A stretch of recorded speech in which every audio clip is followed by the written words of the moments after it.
Hello and welcome and a happy new year. We've got lots coming up this hour, including COVID restrictions, present and future, the fight against wokeness, according to Frank Furedi, and we're going to be looking ahead to tomorrow's Sunday papers. I'm delighted to say I'm joined tonight by the journalist and commentator Nabila Ramdani and Fraser Myers of Spiked. They're going to be with me throughout the show, and we're going to be kicking off with some predictions for 2022. I'm actually quite excited about this year.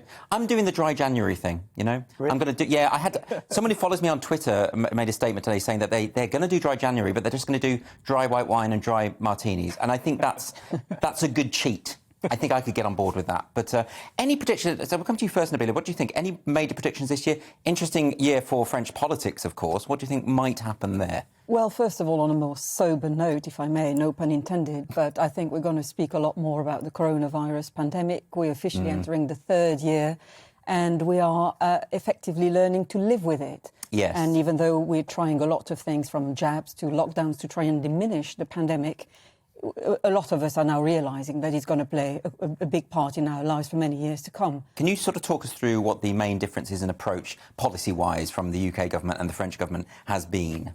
Well, there's a clear and marked difference between the way Boris Johnson and indeed England is approaching the pandemic. There was a massive vaccine rollout that proved, quite efficient and quite successful, meaning that England is effectively adopting a more relaxed approach, with businesses effectively not being as stifled. And, we're talking about people who are desperate to have more pragmatic answers to how to deal with the pandemic and how to get the economy going.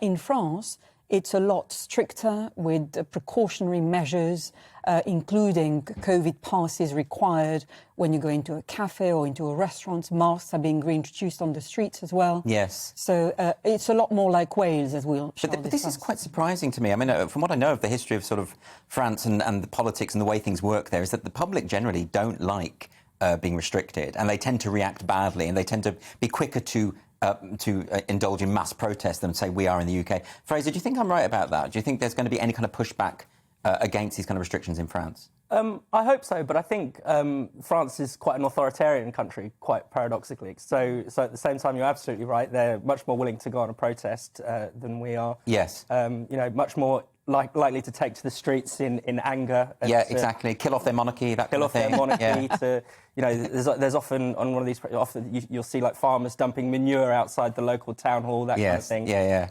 But the French public are actually quite authoritarian. And that might give us a kind of clue as to where French politics is going in the next election, because some of the candidates, particularly Eric Zemmour on the scene, is very much to the right. I mean, we would be absolutely shocked if someone in British politics said the kind of things that he is saying. What sort of equivalent would you be thinking of in a British? There's no equivalent in Britain. Right. None at all. This is interesting to me. I always find it very difficult to predict where French politics is going, and these candidates seem to emerge. Last time it was Mélenchon. Someone just comes and rises and becomes very popular. And is this, so to what extent, Nabila, do you think that the COVID issue is what's going to influence the way the vote goes? And do you have any predictions as to who's going to emerge victorious? Well, the elections are in April, so coming up very quickly indeed, and the stakes couldn't be higher. But my prediction is that Emmanuel Macron has not declared his candidacy yet, but I'm sure he will in a timely moment. But he has a chance to become the first president who will become a second-term president. Yeah. Which is surprising, isn't it? Because he doesn't come up too well on the popularity polls. When he first got in, loads of people a record number of people spoiled their ballots. He's not necessarily as popular as people would think. Well, his presidency has been marked by protests, or institutionalized protests. Almost every weekend, people take to the street to protest about one thing or another.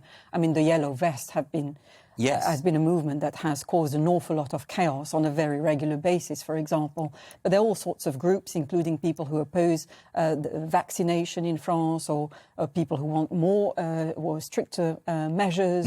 But in my view, it would be highly significant for Macron to get a second term in, because it would still mean that he's in the league of the serious politicians, if you like. The right-wing conservative Nicolas Sarkozy couldn't manage it. Neither could the socialist François Hollande before Macron. And Macron has a very good chance. Yes, he's got opposition and a lot of people making noises against him at the moment, especially the far right, Marine Le Pen and indeed Éric Zemmour. Yes. They have a constituency in France. They have a good chance of making it to the second round of voting, but they simply do not have the majority to get into the Élysée Palace. And that's because they do not have sound economic policies. They have mainly reactionary sound bites about France first. That's interesting, isn't it? And Éric Zemmour in particular is a hugely controversial figure. Yes. Who has made, as Fraser said, some unpalatable and, dare I say, very reprehensible comments about all sorts of groups of people. What do you think about? I mean, you've written, Fraser, about the Gilets jaunes, about the yellow vests before, and the way often they are conflated with far right, often unfairly, which is something that I think you've suggested before.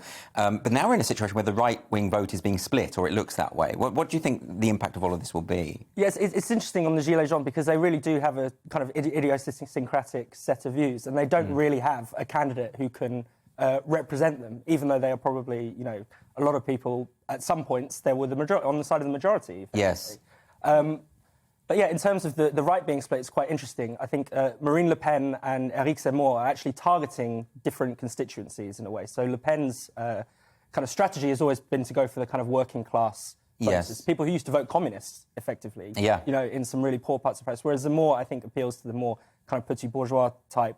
So, maybe those two form a kind of, an alliance together, or a kind of, interesting, a large section of society. But I think it's not the majority. I think Macron is going to be the hold-your-nose candidate for most people. We do have to wrap this up now, but so Nabila's suggesting you think Macron's going to win it. I agree, Macron is going to win. Okay, very interesting. Back now with my panellists, Nabila and Fraser. Thanks for joining me in this hour. Let's just start. We'll get to the lizards. Obviously, that is key, and that's what people are tuning in for. But let's go to this idea of masks in schools and colleges. Now, children are not at risk of this virus. This is very low risk for young kids. So why will bringing masks into school be such a priority? Or why do you think the government seems to think it is, Nabila? Well, it certainly feels like a regression, given that we've made so much progress in opening up the country and getting rid of all sorts of very strict restrictions so far. So it certainly feels like we're going backwards in a way. But I'm sure a lot of parents will abide by this. Yes. I think the priority will be to see their kids going back to school and actually don't miss out on yet another few months of education. And frankly, get them out of their way. It will be also a priority. Well, I mean, I know teachers who had to teach with these masks in place, and they say that it does make a difference in the classroom. This isn't something that is just take it or leave it. There are some ramifications that perhaps people not in the business don't really understand. What do you think about that? Yeah, you need to be able to read children's expression, and they need to be able to see the expression of their teacher. Yeah. I think it's just really, really devastating after 2 years of disruption to education, that we're going back to more restrictions. Children have borne the brunt of this pandemic. I think adults should be doing everything they can to make life as normal as possible for children, even if we're under pressure. I think it's a real failure of maturity, actually, not to run schools as normally as possible. But why this focus? Why the focus on kids all the time? I don't really understand. I understand the principle of, shielding the vulnerable, shielding the elderly, all of that kind of thing makes complete sense, even with a variant as mild as Omicron. But when it comes to kids, it just seems, people are getting more baffled by this kind of behaviour. I think it's just probably, it's a captive audience, isn't it? You have, thousands or millions of people who are in an institution run by the state, and you can tell them what to do, whereas adults... But they can also transmit it to adults, and if teachers get it, and then, that's where I think it gets more complicated, because, of course, the teaching staff and all the adults working with the children will be exposed. Well, yes, but we can't have this situation where one kid gets a positive test for COVID and then the whole class has to take time off sick. Last time this happened, we had kids faking lateral flow tests in order to get... they're clever, aren't they? That's what they would do to get off school. So we can't really go back to this, can we? I don't think this is a good idea. No, I think education has really, really got to be back to normal. It should be the number one priority of the government, making sure kids get there. There are believed to be possibly up to 100,000 children who are missing from the school register. That's incredible, isn't it? Yeah. It's extraordinary. People don't realise how you just miss a week or two, and actually there's an awful lot of catching up to do. I used to be a teacher, I know this, it's an awful lot to do. I can't imagine being a teacher during this pandemic and how far behind some of these kids will be. But look, I want to move on to one of the other stories which is coming up in a lot of the papers tomorrow, which is the Tony Blair gong, the fact that he's been honoured. And some people are very angry about this. And I saw in particular Twitter is awash with people sort of saying, well, he's a war criminal, all this sort of stuff. People are very angry and they're making these allegations against him. Do you have any views, Nabila, whether Tony Blair deserves this award? Well, I certainly felt very uneasy about effectively rewarding somebody who's caused so much death and destruction in the Middle East, an area of the world that I cover a lot. I've met Tony Blair in the Middle East a lot of times as well. And he's certainly not viewed very well over there. But he was an envoy for the Middle East after the Iraq War. That's the most depressing aspect and the most sinister, dare I say. I mean, he is effectively responsible for embarking on an illegal war based on lies. And to this day, it's a major factor of destabilisation of the entire Middle East region. And that is your view. It's not a view he shares, of course. I should just say that. But obviously, well, it's a well-documented view now. Yeah, absolutely. I mean, he does seem. I mean, you're someone who's met him a couple of times, so you can tell me he seems completely unrepentant about any of the decisions he makes. Am I right about that? Well, the most disturbing aspect is he uses his Christian values. Yes. To defend such indefensible positions. You know, when he went to Iraq, he spoke of crusade, for example, which I find hugely disturbing. I mean, there's no justification whatsoever for causing death and destruction, especially based on lies. And dare I say, another uneasy thing that's very much associated with him beyond this very dark legacy in the Middle East is his association with the super rich and his obsession with extreme wealth. I mean, that is not the kind of values we want to promote in society, and to be rewarded for, effectively revolving around this kind of people. I've covered stories where he was taking millions for his advisory services to dictators such as Gaddafi or indeed in the UAE. And of course, Prime Ministers, they earn a lot of money when they leave office, don't they? Are you a fan of Tony Blair, Fraser? No, I cannot stand Tony Blair. And he won't leave us alone, will he? No, he always comes back. He hadn't been out of the news for even a week until this, when this knighthood came up, especially throughout the pandemic. I mean, there was quite a funny story. You know, he's such a ridiculous figure. Matt Hancock stopped taking Tony Blair's calls at some point in the pandemic because he was sharing ideas about government policy, and Matt Hancock would say what the government's going to do, and then Tony Blair would announce it himself and claim it as his own idea to make his think tank look more influential. Right. I mean, It's incredible. We haven't got much time left in the programme, but I do want to get onto this story about the lizards. We've got less than a minute, Fraser. So could you just give us a bit précis of what's going on here? Are we being run by lizards? Is that what's going on? Well, that's what a lot of young people believe. I mean, it's the extraordinary rise of conspiracy theories. I mean, conspiracy theories have become incredibly popular, especially during the pandemic, and probably because people are not talking to each other, people are not socialising, people are not having that pub test of I get that. Off it. But why would you? Well, I understand that and the frustration, but you wouldn't leap to lizards must be controlling everything. Surely, I mean that's quite a stretch, isn't it? I would have thought. Well, I think people get into a little rabbit hole, don't they? They start with something like, I'm not sure about the truth. The government's telling the truth about 9/11, and then it becomes the government planned 9/11, and then it's the government is run by lizards. Fair enough. Well, let's keep an open mind and not rule out the possibility of a sort of secret lizard society running the world. Who knows? Thank you to Nabila and Fraser. I want to come to my panel now. I'll come to you first, Fraser. Do you have any responses to what Mr. Davis said there? I think now that we are in the third year of this pandemic, it's really time we started thinking about what these measures mean for the long term. Yeah. If we're introducing restrictions after a vaccination programme, after a booster programme, then that kind of implies we're stuck with this for life a little bit. You know what I mean? Yeah. It really ought to be the time when we're thinking longer term, thinking about things like, well, if this surge in Omicron cases is going to cause problems for the NHS, and I'm sure it is going to put it under pressure. Yeah. It probably already is in London. Because of the sheer transmissibility, right? Because of the sheer transmissibility of it. If that's going to be an occurrence every winter, then we need to be thinking about beefing up capacity for the NHS. Or we need to be thinking about when's the next booster rollout going to happen. Yeah. And how are we going to do that without disrupting GP services and things like that. But it cannot be. We cannot fall back on restricting life, restricting the economy. This is something that, that phase of the pandemic has to be put to bed. Yeah. Nabila, do you agree with that? Well, it's an awful way of looking at it, but I think the debate about who's got it right in handling the pandemic is going to be resolved when data emerges later in the year. So if the situation is far more improved in a more relaxed country like England, then there's likely to be some crowing. But it shouldn't be the case, because in the end, we should remember that those who are the most vulnerable are those who get seriously ill, and we should be all united in supporting them. Of course, and this is the trouble, isn't it? We sort of can work things out in hindsight, but a lot of this stuff is precautionary, and we don't know if it's going to. But I would have thought, just given the fact that there is now a consensus that this virus is far less dangerous than previous variants, and there's people talking about how, this is effectively a kind of free vaccine that's going to run through the country. Do you think that's a fair point of view, Fraser? I wouldn't be so glue about it, but I think, I know lots of people who've had it. I'm sure we all do. 1 in 25 people in the country. It was 1 in 20 in London, and then 1 in 25 in the country. And no one I know has had more than a bit of a cold. But obviously, when this virus reaches the elderly or people who are immunosuppressed, then they're in a lot more danger. This is the question. Go on, Nabila, it's a dilemma for a Conservative government in particular, because it's all about individual freedoms in the end. That's what the Tory party is about. But, it will be a difficult decision for Boris Johnson to make, whether to follow scientific advice. If that requires stricter controls, then I'm assuming he'll have to listen to his scientific team.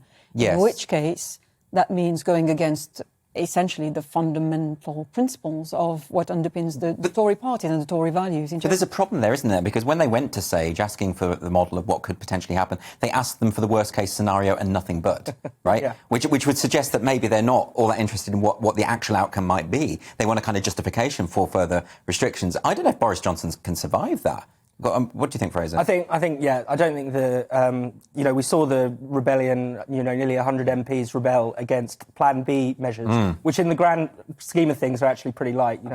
I don't agree with them. I don't agree with vaccination passports, but it's not quite a restriction as big as what Drakeford is imposing in Wales, this rule of 6. It's nothing like lockdown, and still that was enough to spur that bigger rebellion. I think you're right. I think, Boris cannot survive another lockdown. I think it would be such a betrayal. No, and I think what Nabila's saying is absolutely right. It gets to the heart of the problem here, is that it's, Boris Johnson, known for being an old-school liberal, is imposing some... And, of course, we now know that's clearly not the case. And he's imposing these restrictions. It undermines the philosophy behind the party. But whatever happens, his political survival is intrinsically linked with the way he handles the pandemic, because it involves economics as well. It involves all aspects of our lives, essentially. But I think we can still safely say at this stage that Boris Johnson is a proven election winner. Yes. And there's nobody in the Labour Party that can claim to be, in that position at the moment. No, I think you're right. The appalling state of the Labour Party is helping him immensely. So that's keeping his survival, guaranteeing his survival. The fact that the opposition are so hopeless. Yes, pretty much. But then now there's talk, of course, about Liz Truss as a potential next leader. Do you have any feelings about that? I think she's the Ed Miliband of the Tory party. What does that mean? I think that she's going to produce a big stone with her ideas on.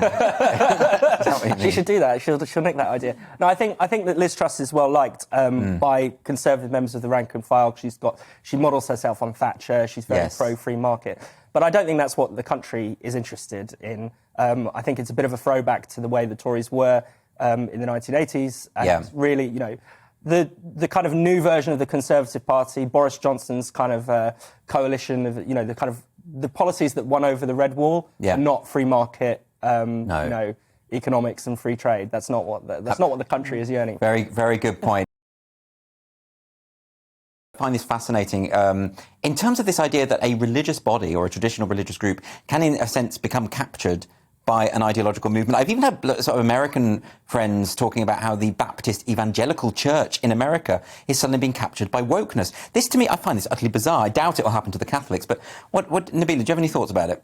Well, I've actually met the Archbishop a few times, and I've been quite impressed by him, to be honest. But to me, he's by definition an establishment figure, however, and he's in that sense, he's usually duty-bound to toe the establishment line on most subjects. And his speech about climate change is a perfect example of that. You know, he praised hope and optimism in the wake of the COP26 climate change summit, and he said that ambitious targets for reducing global warming can be met. And how many people would actually say that the Archbishop is as wrong as many world leaders, and that actually far more scientific work is needed to solve an issue like climate change. But to me, it's very interesting to contrast the the words by the Archbishop of Canterbury with the kind of anti-establishment rhetoric that Archbishop Desmond Tutu often came out with, and Archbishop Tutu's funeral today in Cape Town made it very clear that he was not afraid of taking,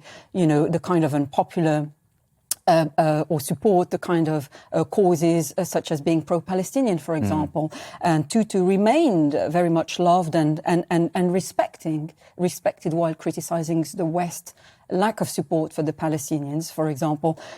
And to me, it's this kind of anti-establishment stances that are the real measure of somebody who will be always viewed as a real hero. Yeah, I mean, you know, we don't know to the extent to which... I take people at their word. I take the Archbishop as his word. I believe that he believes what he's saying. But you're right, it does seem to fall in line with establishment thought. Do you have any thoughts about this, Fraser? Yeah, I agree. I've no problem with the Archbishop speaking out on any issue, but I just wish he would say something different and interesting. I wish someone would say something new and sparky and exciting about something like climate change. Yeah, but you probably have to elect a different Archbishop then, wouldn't you? Perhaps, because these are his views. And they're his views, and I think he, you know, on many issues, as the guest said, you know, the Church of England has been, you know, talking about Black Lives Matter, trans issues. Essentially, you know, but there is a kind of, you know, you were talking about, can the church be captured by wokeness? But wokeness is a kind of religion. Even there are religious elements to environmentalism. Even if, you know, you can accept the science of climate change, you know, the idea of the apocalypse is a biblical idea, right? Yeah, I mean, whenever I see Greta Thunberg, I always think about all those medieval child saints that existed. You know, you know, I'm not suggesting that she's been canonised or anything, but there's a kind of some of the religiosity of the depictions and the language around it. You know, it's unmistakable. It's the language, and in fact, I think Welby has used this kind of language itself. It's the language of sin. It's the language of penance. You know, humanity overstepping and having to, you know, pay a price for that, sinning against the planet.